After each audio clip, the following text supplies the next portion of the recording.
So hello guys, welcome back on my YouTube channel. मैं हूँ आपका दोस्त उज्जवल मलिक और आज हम लेंगे एक फार्मर का इंटरव्यू। तो स्टार्ट करते हैं। तो सबसे पहले तो हम आपका नाम जानना चाहेंगे। सर मेरा नाम प्रिंस मलाइक है। कहाँ से है आप? मैं सर कोटखाई के खनेटी एरिया का रहने वाला हूँ। खनेटी में शरघाल गांव पड़ता है सर, मैं वहाँ से हूँ।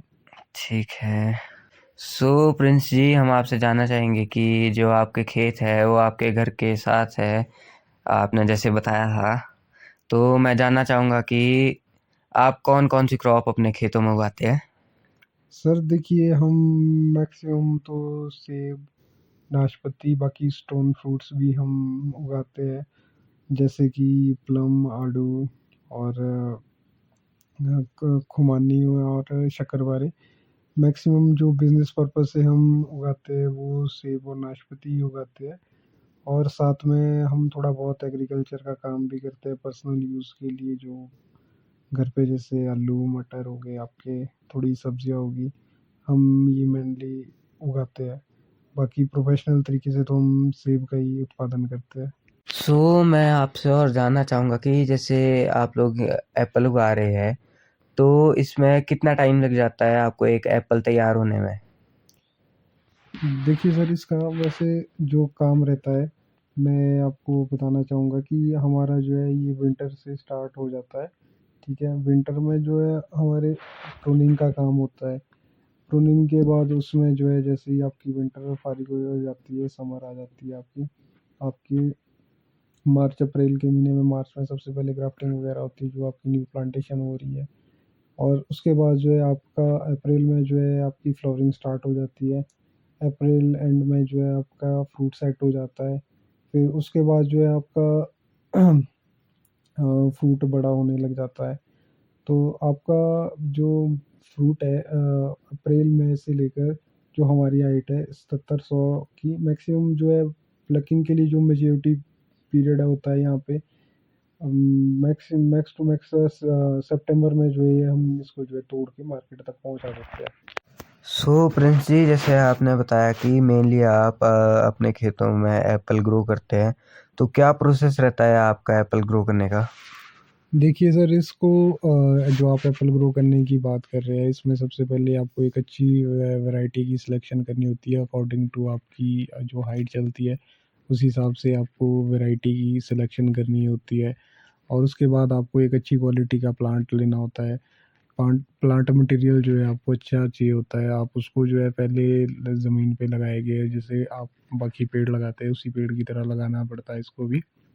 उसको लगाए के उसके बाद इसको आपको प्रॉपर केयर देनी होती है। आपको इसको प्रॉपर फर्टिलाइज़र देने हैं, आपने इसकी अच्छी ट्रेनिंग प्रूनिंग करनी है, और आपने इसको जो है बीमारियों से भी बचाना है। ठीक है, इसमें आपको पता है जैसे मौसम चेंज हो रहा है, तो मतलब इसमें चैलेंजेस बहुत ज़्यादा आ रहे हैं। आपको जो है इसको कीड़ों से बचाना है, और आपको जो है जैसे मौसम बदल रहा है, इसकी पत्तियों को बचाना है। आपने अच्छी फ्रूट क्वालिटी के लिए आपको इसमें मतलब बहुत ज़्यादा मेहनत करनी पड़ती है। और फिर आपके जैसे मतलब ओले पड़ते हैं, आपको ओले से बचाने के लिए एंटी हेल नेट भी लगाने पड़ते हैं। और टाइम टू टाइम इसमें सर स्प्रे भी करनी पड़ती है, और इसको आपको प्रॉपर न्यूट्रिशन भी देने पड़ते हैं। और आपके जो है इसमें अगर कहीं पानी की फैसिलिटी है, जैसे अब रूट स्टॉक वगैरह का काम चल गया है, तो आपको उसमें पानी की भी प्रॉपर वो करनी पड़ती है। प्रिंस जी, जैसे कि आपने बताया कि जो आपका प्लांट होता है उसकी वैरायटी आपने हाइट के अकॉर्डिंग लेनी है। तो जैसे आपकी हाइट है, आपने बताया कि आप शरघाल के रहने वाले, तो कौन सी वैरायटी का प्लांट आप यहाँ पर यूज़ करते हैं? देखिए सर, जो जो हमारे बगीचा है यहाँ पे लगा हुआ, वो मैक्सिमम 7700 फीट की हाइट में है। तो 7700 फीट की हाइट के अकॉर्डिंग जो अभी अच्छी परफॉर्मेंस चली हुई है यहाँ पे। मैक्सिमम जो मैं अपने खेतों में काम कर रहा हूँ, वो जो है आपका एक अर्ली रेड वन है डिलीशियस में, और आपकी मेमा मास्टर है, और एक वैरायटी है इस, जिस पे मैं अभी मतलब मेनली जो है रॉयल के बाद जो है काम कर रहा हूँ। अभी तक तो रॉयल पे ही मैक्सिमम काम चला हुआ था, बट अब जो है जैसे जैसे वैरायटी अपग्रेड हुई हुई है, मार्केट में भी थोड़ा सा कंपटीशन आ चुका है। हाई कलर स्ट्रेन जो वैरायटी है, इसमें अभी मैं डिलीशियस में तो इसमें ही हूँ। बाकी गाला में मैंने अभी गेल गाला में काम किया हुआ है, जो पॉलिनेजर वैरायटी होती है। और इसमें जो है एक फैन प्लस गाला पे काम किया हुआ है, और एक शिनिको रेड पे मैंने काम किया हुआ है अभी, जो फॉर द टाइम वैरायटी की बात कर रहे हैं आप। सो जो आपने यहाँ पर वैरायटी बताई है क्रॉप्स की, एप्पल्स की, उसमें आप कौन-कौन से केमिकल यूज़ करते हैं? देखिए सर, जैसे आप केमिकल की बात कर रहे हैं, तो जो तो हम फर्टिलाइज़र डालते हैं नीचे ज़मीन पे, वो तो पहले सॉइल सैंपलिंग के अकॉर्डिंग ही होता है। जिस चीज़ की डेफिशिएंसी होगी, उस अकॉर्डिंग ही हम उसमें फर्टिलाइज़र देते हैं। बाकी जो हमारी स्प्रेज़ रहती है, वो मैक्सिमम जो है हम फंजीसाइड की करते हैं। और अब मौसम बिल्कुल बदल चुका है, तो हमारे को इंसेक्टिसाइड का यूज़ भी करना पड़ता है। ठीक है, तो बाकी जो स्प्रे रहती है, थोड़ा-सा सेब के लिए हम थोड़ा बहुत माइक्रो न्यूट्रिएंट की भी करते हैं। जो स्प्रे रहती है, जो ये अकॉर्डिंग टू जैसा आपका वेदर रहेगा उस हिसाब से रहती है। जैसे-जैसे वेदर चेंज होता है, ये बदलती रहती है। इसमें गैप भी मतलब आपकी लीफ के अकॉर्डिंग ही रहता है, कि आपकी लीफ कितने टाइम तक मतलब आपकी जो दवाइयाँ हैं काम करी है। सम टाइम ऐसा हो जाता है कि मौसम चेंज हो जाता है, तो हमारे को जो है 10 दिन से 15 दिन के अंदर भी करनी पड़ती है। कुछ टाइम अगर मौसम आपका सही रहता है, तो होता है वो कि 15-20 दिन के बाद भी करने पड़े। ये जो है अलग-अलग स्टेजेस पे और मौसम के हिसाब से ये चेंज होती रहती है। जैसा-जैसा मौसम रहेगा, उस हिसाब से हम उसको बदलते हैं।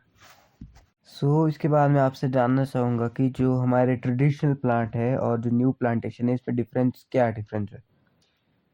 देखिए सर, जो हमारे ट्रेडिशनल प्लांट्स थे रॉयल के, जो हमारे दादाजी के टाइम से लेकर लगे हुए फादर वगैरह के टाइम से, उसमें जो है मेनली होता था, पेड़ जो है काफ़ी बड़ा होता था। ठीक है, उसमें जो है आपका पेड़ फ्रूटिंग में आने के लिए 15-20 साल ले लेता था। उसके बाद वो फ्रूटिंग में आता था, और उसमें जो है टाइम के टाइम साथ साथ मतलब क्वालिटी फ्रूट उतना नहीं उतर रहा था। क्वालिटी फ्रूट बोल दो आप, या मतलब उसको थोड़ा मैनेज करना टफ होता था, वो काफ़ी बड़े बड़े पेड़ हो जाते थे। अब जैसे जैसे वक्त बदलता गया है, अब थोड़ा सा लोग पेड़ों का साइज जो है छोटा करने लगे, हाई डेंसिटी प्लांटेशन के ऊपर जाने लगे। उसको एक तो जो हाई डेंसिटी प्लांटेशन है, उसको थोड़ा सा मैनेज करना इजी होता है, और मैनेज करने के साथ साथ उसमें जो फ्रूट की क्वालिटी होती है, वो भी काफ़ी अच्छी आती है। सो मेरा लास्ट क्वेश्चन आपसे ये है कि आप स्टार्टिंग से, जैसे कि आपने बताया, आपके विंटर सीजन से स्टार्ट हो जाता है एप्पल का प्रोसेस, तो वहाँ से लेकर मार्केट तक ले जाने में कितना खर्च होता है और लास्ट में कितना, मतलब मार्केट से कितना मिलता है? देखिए सर, इसमें अगर आप खर्चे की बात कर रहे हैं, तो सबसे पहले तो हमारे जो है इसमें खर्चा आता है, आपका लेबर कॉस्ट हो गया आपका। और सेकंड, इसमें जो आप फर्टिलाइज़र वगैरह यूज़ कर रहे हैं, केमिकल यूज़ कर रहे हैं, उसका खर्चा आ गया, स्प्रे वगैरह का, इसमें ही ये सब खर्चा है।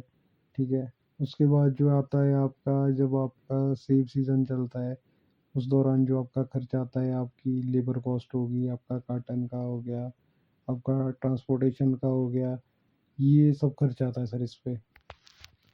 और जो आपने ये फाइनल इनकम का क्वेश्चन पूछा सर, देखिए ये ऐसा रहता है सर, ये अकॉर्डिंग टू मार्केट रहता है। अगर आपकी ऑल ओवर क्रॉप कैसी है, मार्केट उसी हिसाब से चलती है। ठीक है, ऑल ओवर अगर आपकी क्रॉप ठीक है, बहुत ज़्यादा अच्छी है, तो आपकी मार्केट थोड़ी सी कम रहती है। अगर आपकी क्रॉप कम है, तो आपको सेब की थोड़ी मार्केट आपकी अच्छी रहती है। और बाकी तो आपकी वैरायटी के हिसाब से, वैरायटी नहीं बोलूँगा मैं आपको, बाकी आपकी जो क्वालिटी है सेब की, उस हिसाब से आपकी उसकी इनकम रहती है आपकी। जितना अच्छा आप सेब उगाएँगे, उतना ही अच्छा उसके दाम रहेंगे। अब जैसे लास्ट ईयर की मार्केट थी, तो लास्ट ईयर सेब काफ़ी कम था ऑल ओवर, तो काफ़ी अच्छे दाम मिल गए थे।